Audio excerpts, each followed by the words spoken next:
You have entered the black hole of real estate, a place for real estate industry news, tips, and strategies. Once you're caught in our vortex, even if you wanted to leave, I think you're going to want to stay. I'm your host, Ron Wojciechowski, and this is the black hole of real estate. Well, welcome back. We have reached a milestone today for episode number 25, and we've got some great information for you regarding the Daytona Beach area home sales. And by the way, the report sneak peek is up and it's doing well. Then we're going to talk about renovations. That's a big thing these days and what's going on with that. And then finally, managing expectations. If you're in the process of moving and you're heading towards the closing date, what are you expecting right now? And what's the unexpected that you might not be thinking of? Well, let's start off with the home sales report. And for those that were waiting for the sky to fall, that hasn't happened yet. The numbers from August, well, they're strong. More than 500 sales in the area this year compared to last year of about 478. So that's a good size increase. The big story is the median sales price a year ago was 246 and change, and now it's 270. So that's a giant increase in the median sales price. If you want to look at the last few months, the post-COVID or during COVID months, if you will, the summer, well, it really wasn't a summer of COVID at all, because what we saw was more than 500 sales in June and August, and in between, we topped 600 sales in July. So the sales have been robust. And price, well, in June it was 260, and we've moved up to 269 and 270 all the way to August. So not only are the sales strong, the median sales price is up, and I don't see a reason for this to change. We continue to experience low inventory, and that's the big part of the story this year. There was barely 1,600 homes available in the month of August. And if you dial it back to August of 2019, there was over 2,300 homes. That's a 29% difference. And let's face it, in 2019, it was a seller's market. So the indication is this continues to be a seller's market because we are bereft of inventory. And with interest rates super low, in the twos for goodness sakes, buyers have increased purchase power, so they're able to pay more for properties. This trend is likely to continue until we see more inventory. And if you think about where we are, we would need an immediate 30% increase in inventory today to just get back to where we were last year when it was a seller's market. So we absolutely have a problem with inventory, and so that's not going to change the way this market behaves, at least from this guy's chair. Now, what I can tell you is this. If you look at the year-to-date sales, there's over 3,500 sales this year, and if you dial it back to 2019, it's about the same. We're within 20 sales. The big jump, of course, is the median sales price. So COVID really hasn't had much of an effect as far as the number of sales. It hasn't made prices go down. Maybe the way that we show properties are purchased, maybe that's been tweaked just a little bit. But I believe with the advent of technology and virtual showings been in place for years, I just think people are using that tool a little bit more often. It's been there the whole time. I can argue that really nothing has changed except for the price went up. And if you were around last year thinking, I'll wait till next year and the prices go down, well, that was a bad bet. Except interest rates are down, so you might get the same payment. Now, where this goes over the next few months, I would say it could be anybody's guess. But if I'm looking at the leading indicators, and the strong ones I see are low interest rates for the foreseeable future and inventory shortage ongoing, prices are probably going to stay the same, maybe even go up as we get to the end of the year.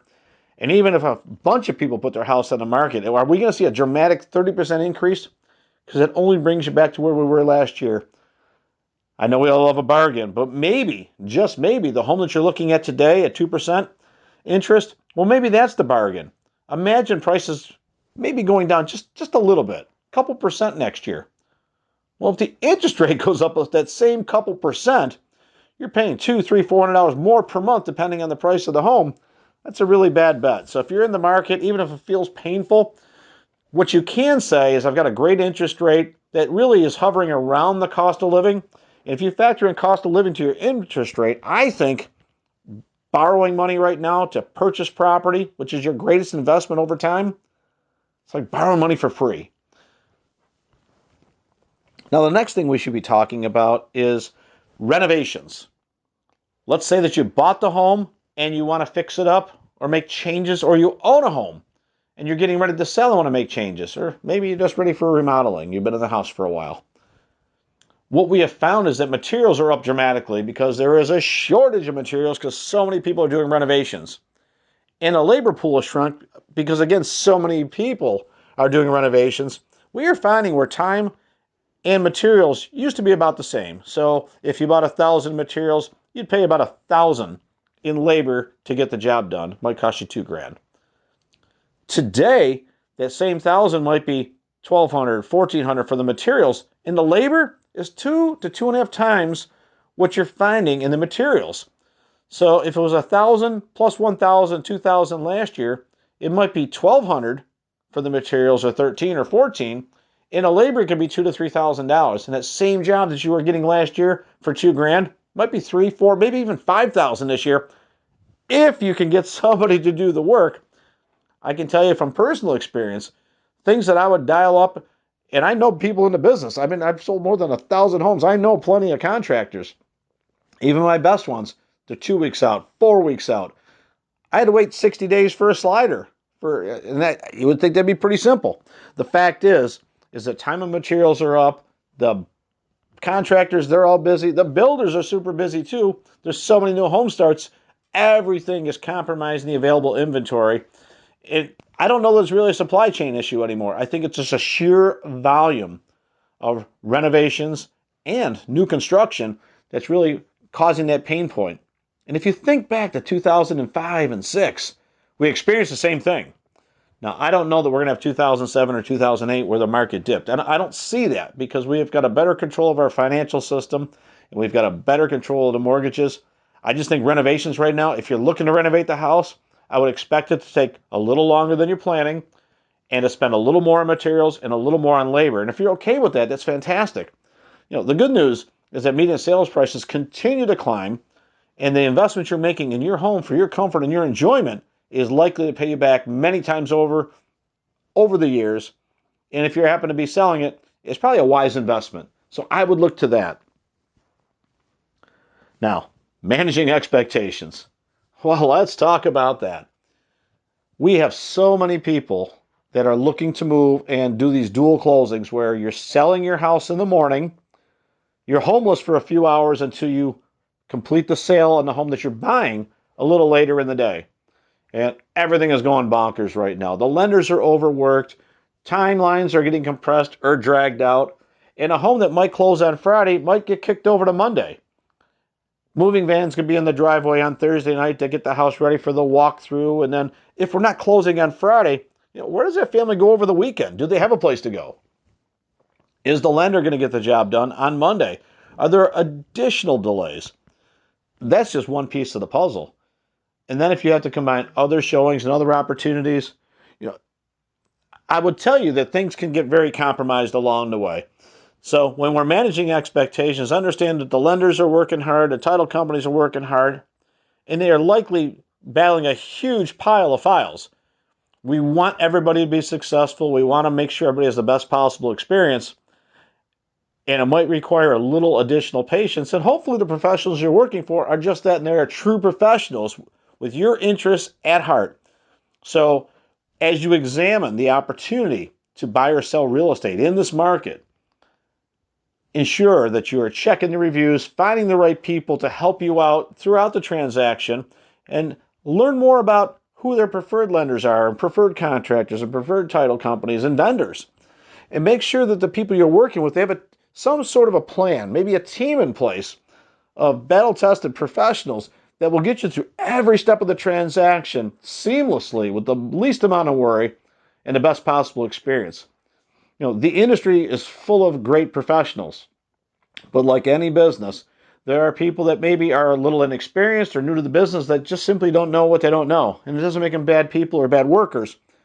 But when you're spending $200, $300, $400, or $1 million, you want the best possible specialist. And I tell people all the time, if you're going to court, would you want an average lawyer? If you're having heart surgery, would you want an okay heart surgeon? Well, I know if I'm dropping a big chunk of change. I want the best professionals representing me every step of the way, and I don't overlook that process, and I make sure that I'm vetting and choosing the best people to help us through the transaction. So managing expectations, there are so many ways where this can go sideways, but smart people, they find the best, and they're winning in this market, whether they're buyers or sellers. Yeah, personal aside, I am super excited that we got to our 25th episode. This podcast was born at Podfest back in early March, and I believe the first weekend where we were kind of introduced to COVID, we weren't sure to shake hands or bump an elbow, or we were just a little bit unsure. And I made a commitment to launch by March 31st, and it ended up being self-produced in the beginning, and that was not the plan originally, but we got through it. And if anybody listened to the first ones, hopefully you've seen some improvement, maybe dramatic improvement since the beginning. And I'm thankful for so many of my friends, Chris Kremitzos, who put Podfest together, and has been a great mentor and helped me along, especially to get this thing launched. Super good friend and doing amazing things at Podfest. So if you are even thinking of setting up a podcast or just interested in this, or VidFest for that mesh, videos and YouTube, check out Podfest. Check out the expo. Look online. Seek it out, because it's an amazing resource and so many good people, and what a community. I can't say enough about them. I know I would not be doing this without their help. So hats off to you guys. You're doing amazing work. And by the way, pretty sure they set a record with the Guinness Book of Records not too long ago that you can check out as well. So hats off. Props to you guys. Appreciate you. And I'll see you next week on the Black Hole of Real Estate.